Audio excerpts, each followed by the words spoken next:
Welcome to the special podcast series of Bridging the Gap, where emergency managers and industry experts attending the 2024 International Association of Emergency Managers come together to discuss the current and past challenges facing emergency management. Join us as we explore insightful recommendations for improving efficiency in the field through the latest trends, solutions, and expert advice. Tune into the conversation that's shaping the future of emergency management.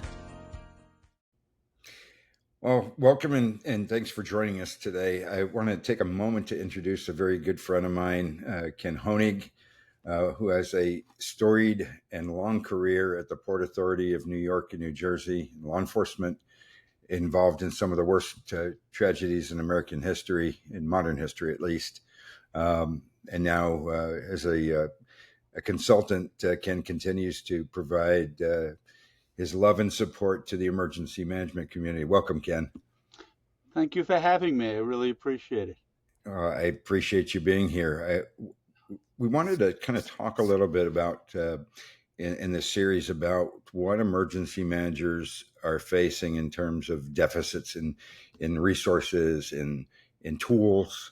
But I wanted, for our conversation, I wanted to go in the Wayback Machine a little bit and go back to 9/11, even pre 9/11, to the first Trade Center attack.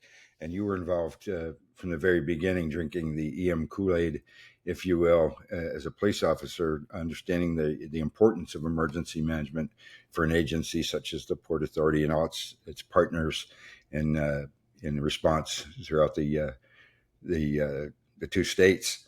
So if you go back in time, talk a little bit about the first attack and then move forward to 9/11.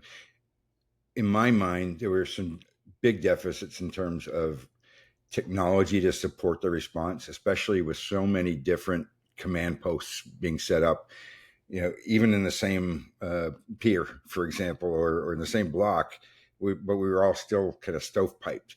Kind of take us back a little bit and talk about that. Sure. In 1993, I was a sergeant assigned to the Port Authority Police Academy.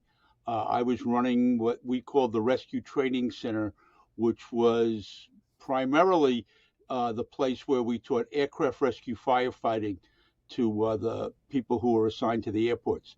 The Port Authority Police Department, as your listeners may know, is a public safety agency. And at that time, all the police officers who worked at the airports were cross-trained as aircraft rescue firefighters. All Port Authority police officers were trained in basic firefighting and first aid. Some eventually became EMTs, depending on where they worked. So we were a true public safety department, doing more than just law enforcement. I was assigned to the Port Authority Police Academy, and I was actually with a couple of other instructors and staff people at a hazardous materials conference up in Westchester County when our pagers started going off. And it's always a bad sign when you pager your cell phone and everybody else in the rooms all go off at the same time. And for the younger crowd, a pager was an old technology. I have to explain pagers or give you the advanced ones had a little screen on it where you could get what we would now call a text message. But when you're in a room full of people and everybody's cell phone and beeper starts going off at the same time, that was not a good sign. And we initially it was actually reported as a transformer fire in the basement of the World Trade Center, and we were monitoring it. We were a little bit away, and then it started coming in as a natural gas explosion in the basement. And at that point, those of us from the Port Authority looked at each other and went, "No, there's no natural gas at the World Trade Center. We need to get down there." And we all headed down, and then eventually went out to the site and were involved in helping put together a command post for the Port Authority response, and also putting together technology and bringing in equipment. We brought in equipment from the firefighting area to supplement the equipment that we already had there. And eventually, in terms of the evacuation of people, it was decided that we should start at the top and work our way down to make sure everybody was out. So a group of 9 Port Authority police officers, 3 sergeants and 6 officers were loaded up in a helicopter, and we were taken to the roof of #1 World Trade Center. And we began the trip down, along with 9 New York City ESU officers, and we basically went down alternating floors, even and odd. An interesting story, when we got to the 61st floor, I walked over to what was my sister's desk at the Trade Center. She worked for the aviation department, and walked over to her desk, and although the lights were out, the phones were still working. So I picked up the phone, called her, and said, "Okay, I'm standing at you. First of all, are you okay?" And she said she was. She was actually at lunch when the explosion happened. It was about 12:15 when it happened. And I said, "Okay, I'm at your desk. Is there anything you need?" And I got her car keys, her wallet, and a few other things, put them in my pockets. And then I asked her, again, a little way back, I asked her where the backup disks were for her computer. Because in those days, computers weren't networked. You backed things up by To a floppy. a 3-inch square piece of plastic into a slot and copying things. So I got some of those, put them in my pocket. And then at that point, she said, "Oh, in the bottom right-hand drawer of my desk, there's a large Tupperware." And I'm like, "I know how you're attached to your Tupperware, but it's got to fit in my pocket." And she said, "No, no, no, no. I baked fresh brownies. You guys must be hungry." Oh my gosh. So I go out to the elevator lobby to meet the rest of my team, and I start passing out brownies, at which point they went, "Only you emergency managers, Of course. blown up building, can find fresh baked goods." Yeah. So It's all about hearing that story so far, Ken, it boils down, it sounds like, to communications and alerting. The technologies we had back then. You mentioned pagers. Steve Kerr, mutual friend of ours, always references Rolodex. Yeah, Rolodex. Those are old technologies, but they still are valid today. They've just been modernized, right? So, like you said, you're right. Pager is now the cell phone. Pagers is now a text message on your phone. What were mobile phones now are cell phones. We're basically carrying computers in our pockets.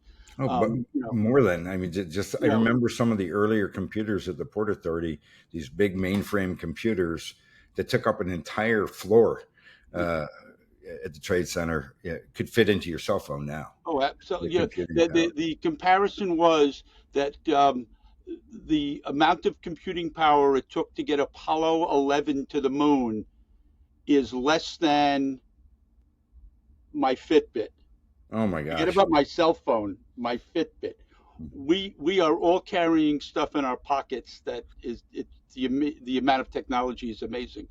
But given all that, the more advanced the technology, the more likely it is to fail when you need it the most. And going back a little bit further, before I even went to the Port Authority, I worked at New York City Emergency Medical Service, which is where I met Steve and Zachary Goldfarb, another giant in the world of emergency management. And when we were in the communications division, initially when I started, calls would come into 911. The person would answer the phone. They would write it on a note card, which was high technology because it had NCR paper, no carbon required paper, and tear off the paper copy that they wrote on, and then take the copy and drop it on a conveyor belt that went around the perimeter of the room and stopped, depending on which belt you dropped it on, stopped at one of 5 dispatchers. It sounds like the sushi place I go to now. You can get the conveyor belt with the Exactly.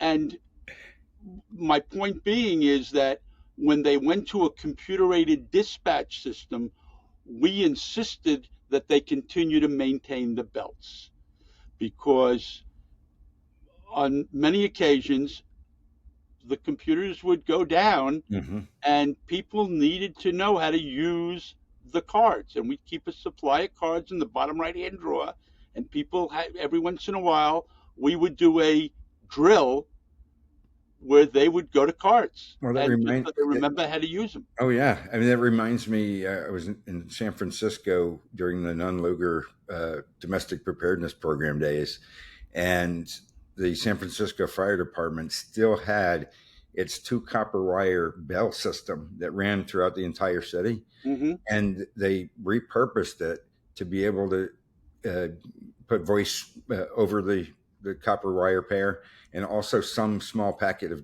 data.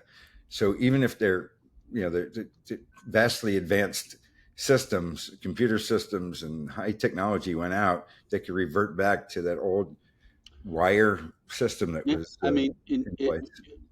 jumping way ahead towards post 9/11, when I was the commanding officer at JFK Airport, in our conference room there was a ceiling tile with a Bell Atlantic sticker on it. Oh my gosh! That's how old that was, and it had a sticker on it. And if you lifted that ceiling tile up, there was a board up there with about 20 RJ11 Mhm. phone jacks marked out, and there was a box of telephones, and it was all, you'd pull it out, you'd drop it down the middle of the conference table, plug in all the phones, and every phone was marked for the jack.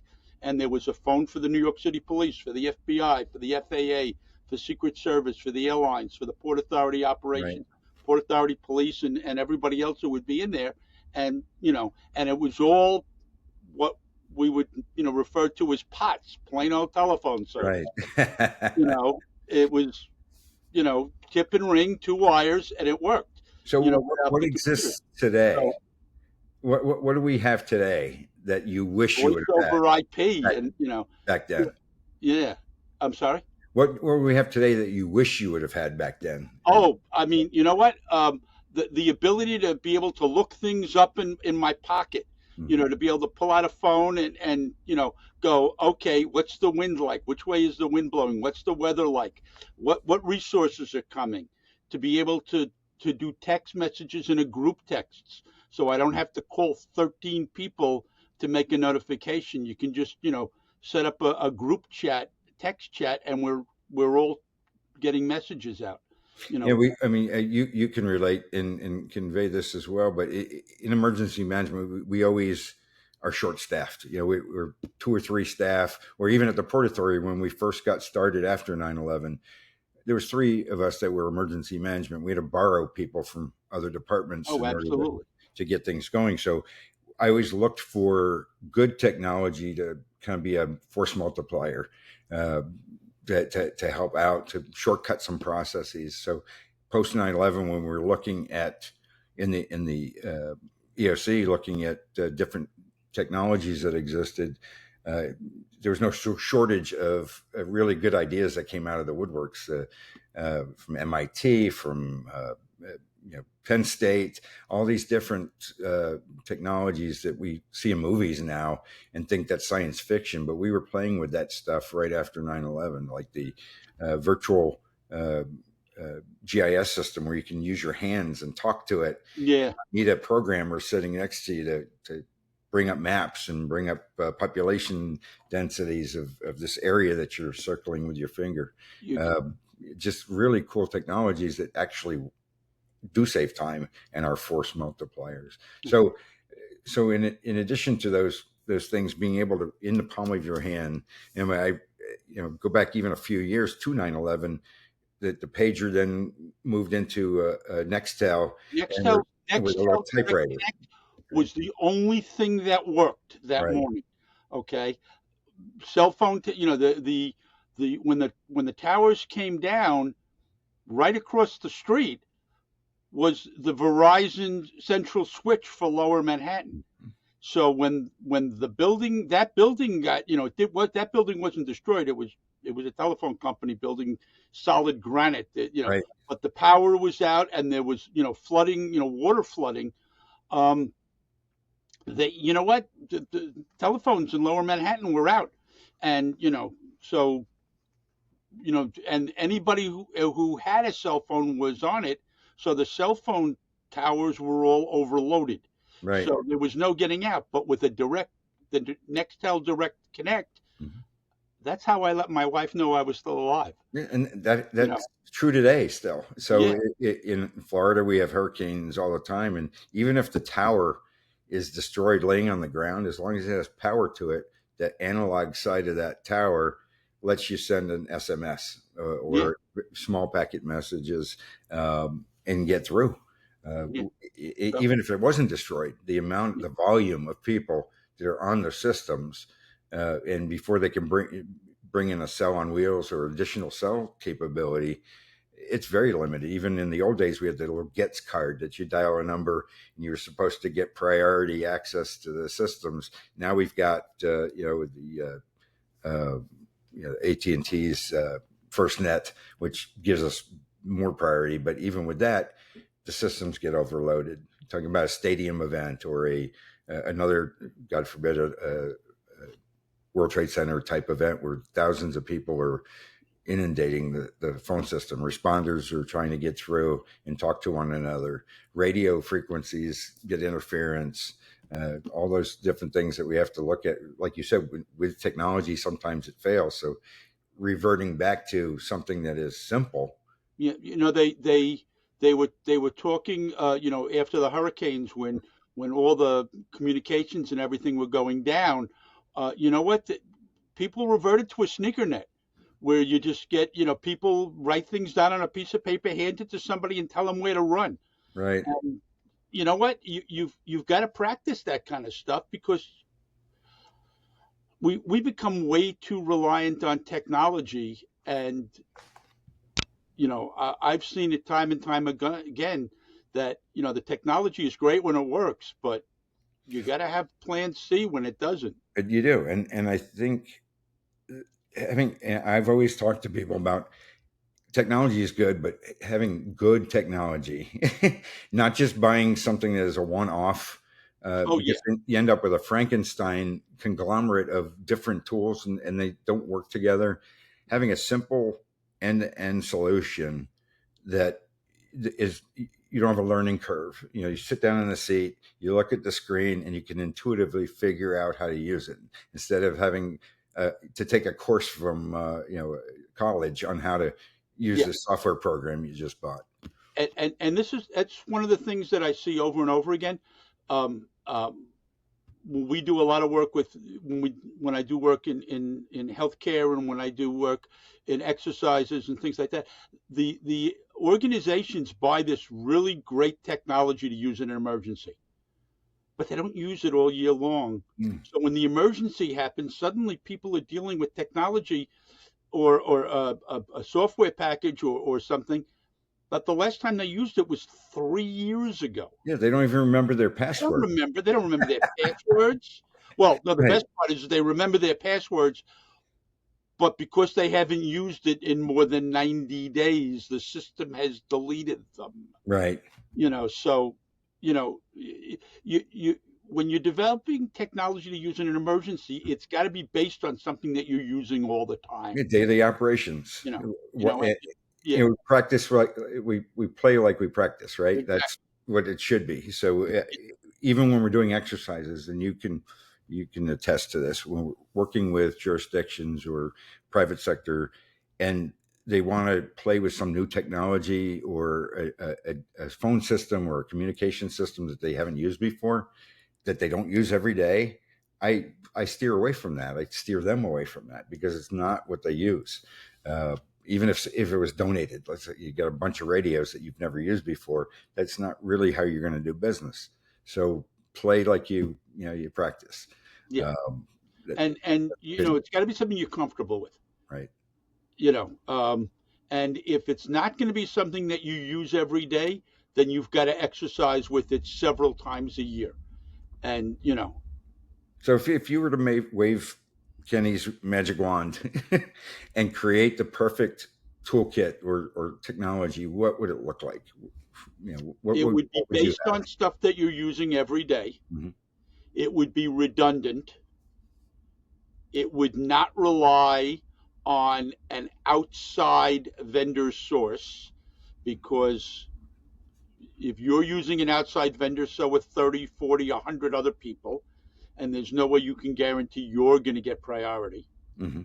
You need to practice with it. Whenever I'm dealing with an organization and we're putting together things, we always put together a go bag. A go bag, not a go bag for the person who is going to be their unit commander. I don't want to say incident commander, because Right. that would be somebody from public safety, but their agency rep, the manager who's going to be the manager in charge. And it should have in it pad and paper, copies of their emergency plans, telephone charger cords for all the different phones, not just their phone. If you use radios on a regular basis, then there should be an extra battery and a charger for that battery. Okay. They should have a solar, little solar powered battery charger for a phone, just so that you can keep a phone going. They should have, if they have CCTV in the building, then there should be a one-time use code, access code, so that if you're outside somewhere else, you can get into the CCTV system. Right. That's from outside. 9/11. That's how we were able to kind of coordinate things, right? By seeing inside the facility. Exactly. A copy of their emergency plans, a copy of a listing of all the staffing that is, names, addresses, telephone numbers, contact phone numbers for all their employees. And then as you're going out the door, grab the sign-in sheet or have outside access, web access to the timekeeping system, so you know who was at work that day. On the morning of 9/11, one of the first assignments I was given, at that time I was working in professional standards, and the assignment I got was to figure out who from the Port Authority was there. Right. So I actually found myself a cubicle at the Manhattan Community College, and sat down and started calling our police commands and going, okay, who'd you send? Right. And then I got a couple of officers, and I gave them each a clipboard and said, go out and find everybody you can from our department, write down their name and their employee number. And the reason I asked for an employee number is because I wanted to make sure that they actually saw them. Right. And that it was somebody. They weren't just checking it out. The only way you're going to be able to say that, get the number is if you saw them. Right. And by that afternoon, I had accounted for all but 38 people. And as anybody who remembers, we lost 37 Port Authority police officers that day. So there was one extra on my list who had actually walked across the Brooklyn Bridge and later turned up at an emergency room in Brooklyn. But then I went. You had everything. You had everything in your go bag or your. Yeah, in my laptop I had a listing of everybody who worked in the department, every employee, and their number, their home addresses, phone numbers, so we were able to track down people. So, thinking of the next generation of folks, the young folks that we're training now in colleges, every college and university has an emergency management program now. What advice do you have for new emergency managers? What would you tell them? Go to as many conferences as you can. And the most important thing you do at a conference is meet other people. Collect business cards, talk to other people, young people, old people, people who do what you do, people who do what you do, but in a different sector, private sector, public sector. Talk to the vendors, grab business cards. We talked earlier, Steve Kerr talks all the time about Rolodex management, right. Okay? And nowadays, you put it all in your contact list in your cell phone, and you can, tag them. This is a vendor. This is somebody who does debris management. This is somebody who does phones. This is somebody who does, all this stuff. And this way you can go, I remember I met this guy, Adam, in Right. Florida. You're not And, exchanging business cards at the scene of the disaster. You already and you know had what? some familiarity. Join associations. There's the International Association of Emergency Managers. Shameless plug. I am on the executive board of Region 2. Well, I need to point out, too, that Kenn Honig is one of the only few people that has the precursor certification to CEM. There's very few of you left in existence prior to. I think you and Moses created the. I teach a class called I have a presentation called Biblical Emergency Management. Okay, where if you go to what I would call the Bible, what some people would call the Old Testament, and you go to Parshat Yitro, it talks about how Moses was from morning to night dealing with all the problems of the Israelites. And at some point, his father-in-law came to him, and Jethro, and came to him and said, "You're going to burn out." Not in those exact words. Right. You're going to burn out. You need to appoint judges, leaders. And you're going to have leaders of thousands, and the leaders of thousands will appoint leaders of hundreds, and the leaders of hundreds will appoint leaders of tens, and the tens will take care of the problems they can. The ones they can't, they'll move it up the chart. So it's span of control. Deal with the big stuff. So Jethro was the first person to come up with span of control. Then there you go, and it just works out. But you collect all that information, join associations, get involved. July 4th, 2002. So this is now a year after 9/11. July 4th, 2002, an individual went to the El Al ticket counter at Los Angeles International Airport and started firing a gun. Killed a couple of people. He was eventually killed by his El Al security. Within an hour, I've got the security manager from every one of the terminals, and that's 9 terminals at that time, at JFK Airport in that conference room that I was talking about, right, along with the FBI, the CIA, the Secret Service, the State Department, NYPD, New York State Police, and a whole bunch of other organizations. And half the room is saying, we need to close the airport. And half the room is going, please don't close the airport. Right.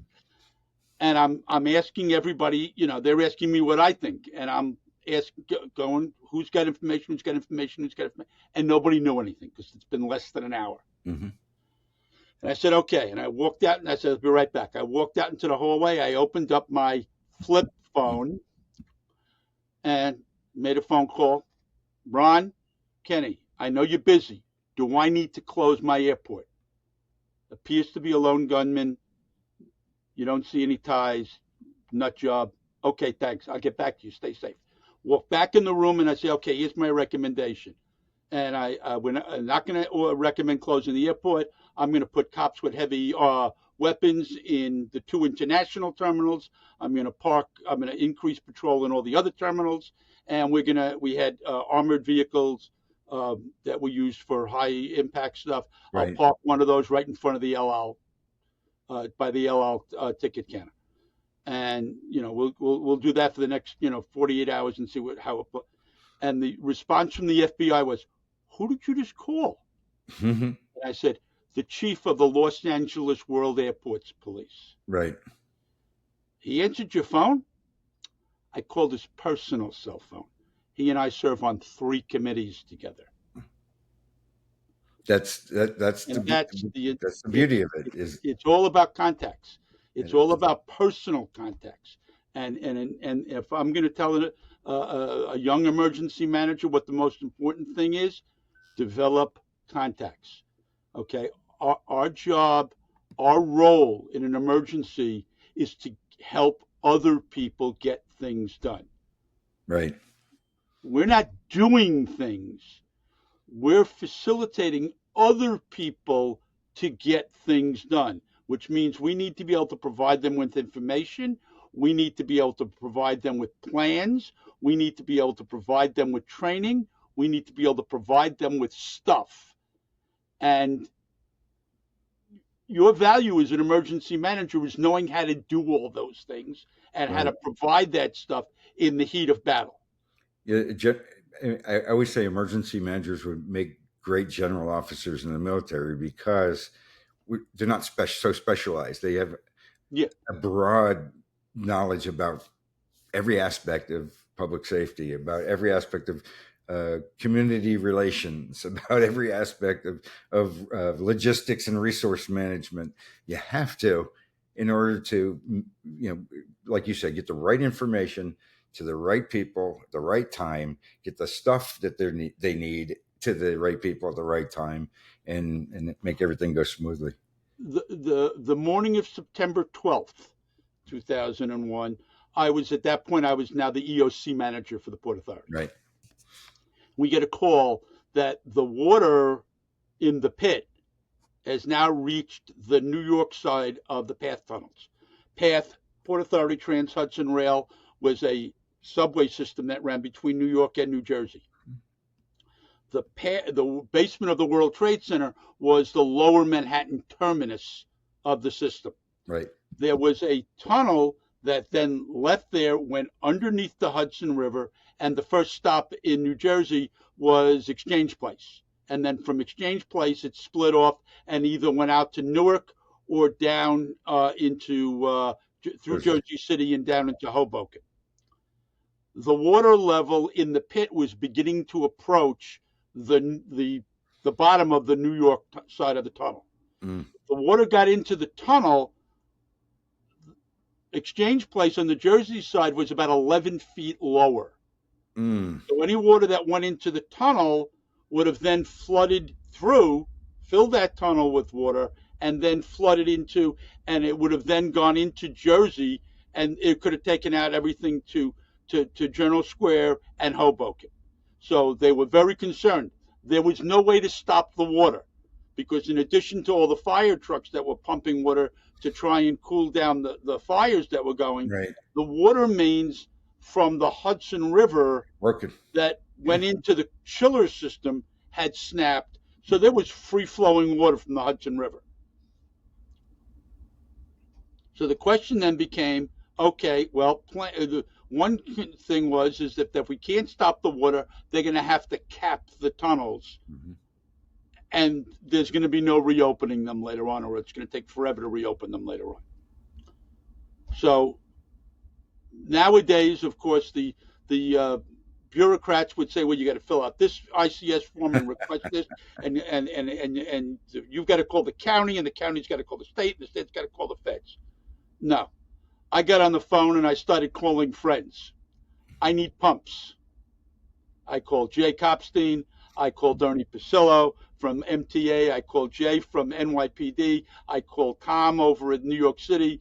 I called a friend from the on the Jersey side. I need pumps. I need pumps. I don't care whether they're electric, gasoline, diesel. I just need pumps. And we got a whole bunch of pumps, and we set them up on the Jersey side. They went down into the tunnels with them, and we were able to stop the water before it got to the Jersey side and keep up with it. The only way you were able to do that is because of contacts, and that's it. And and having relationships with people, first name, pre-disaster, pre-emergency. The last place you want to meet your counterpart is at the incident command post or in the EOC. Exactly. Well, Ken, this has been great catching up. One, for me personally, for the listeners, I think valuable information that either gray hairs or no hairs can pass along to our next generation of emergency managers. But what the thing you said about just relying too much on technology, or having simplified technology that you can use daily. I think that is the key. We still need technology, and as things... Technology is very important. It is, but it has to be simple, easy to use, intuitive, and like you said, have a redundant backup so that you can have a fallback position if something happens. again, Kenn Honig, retired Port Authority of New York and New Jersey, and now consultant extraordinaire. Kenn, thank you again for joining us today on this issue of bridging the gap. It's my pleasure.